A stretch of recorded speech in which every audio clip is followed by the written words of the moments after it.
ഓം വാസുദേവം മഹാകായം പഞ്ചഭൂതം അഷ്ടദിശിം. നമസ്കാരം. എല്ലാവർക്കും തന്നെ വാസ്തുശാസ്ത്രത്തിൻ്റെ പുതിയൊരു വീഡിയോയിലേക്ക് സ്വാഗതം. നമ്മുടെ എല്ലാം വീടുകളിൽ പണപ്പെട്ടി സാധാരണഗതിയിൽ സൂക്ഷിക്കുന്നവരുണ്ട്, അല്ലാത്തവരുമുണ്ട്. എങ്കിലും പണപ്പെട്ടി സൂക്ഷിക്കുന്നവരാണെങ്കിൽ അത് സൂക്ഷിക്കുവാൻ വേണ്ടിയിട്ടുള്ള ചില ദിക്കുകളൊക്കെ ഉണ്ട്. അപ്പോൾ ചില ദിക്കുകൾ സൂക്ഷിച്ചാൽ നമുക്ക് പുരോഗതിയും, മറ്റു ചില ദിക്കുകളിലാണെങ്കിൽ അത് നമുക്ക് ദോഷവുമൊക്കെ സംഭവിക്കുന്നതാണ്. അപ്പോൾ പണപ്പെട്ടി സൂക്ഷിക്കേണ്ട ശരിയായിട്ടുള്ള ദിക്കുകളെക്കുറിച്ചുള്ള കാര്യങ്ങളാണ് ഇന്നത്തെ ഈ ചെറിയ വീഡിയോയിലൂടെ ഉൾപ്പെടുത്തിയിരിക്കുന്നത്. അപ്പോൾ നമുക്ക് നോക്കാം ഏതൊക്കെ ദിക്കുകളിൽ നമുക്ക് പണപ്പെട്ടി സൂക്ഷിക്കാൻ ഉത്തമമാണെന്നുള്ള കാര്യം.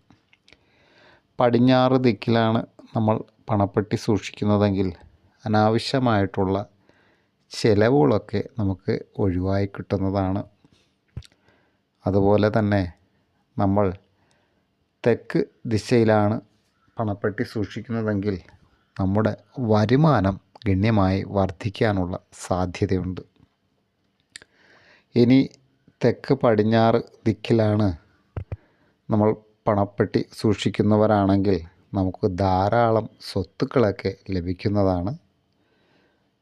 ഇനി തെക്ക് അതുപോലെ തന്നെ വടക്ക് കിഴക്ക് ഭാഗത്താണ് പണപ്പെട്ടി സൂക്ഷിക്കാൻ ഉദ്ദേശിക്കുന്നതെങ്കിൽ ദാരിദ്ര്യവും അതുപോലെ തന്നെ സാമ്പത്തികമായിട്ടുള്ള പ്രശ്നങ്ങളൊക്കെ നമ്മളെ അലട്ടുവാൻ സാധ്യതയുണ്ട്.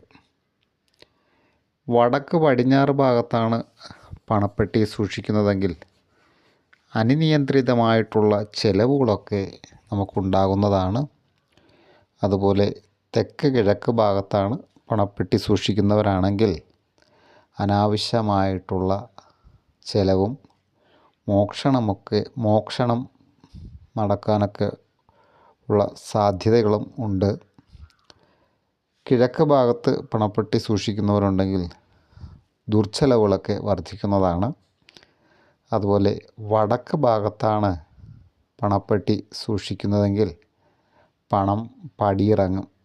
അതായത് ധാരാളം അനാവശ്യമായിട്ടുള്ള ചിലവുകളൊക്കെ വന്നിട്ട് പണം നമ്മളിൽ നിന്ന് ഗണ്യമായി കുറയും എന്നതാണ് ഉദ്ദേശിക്കുന്നത്.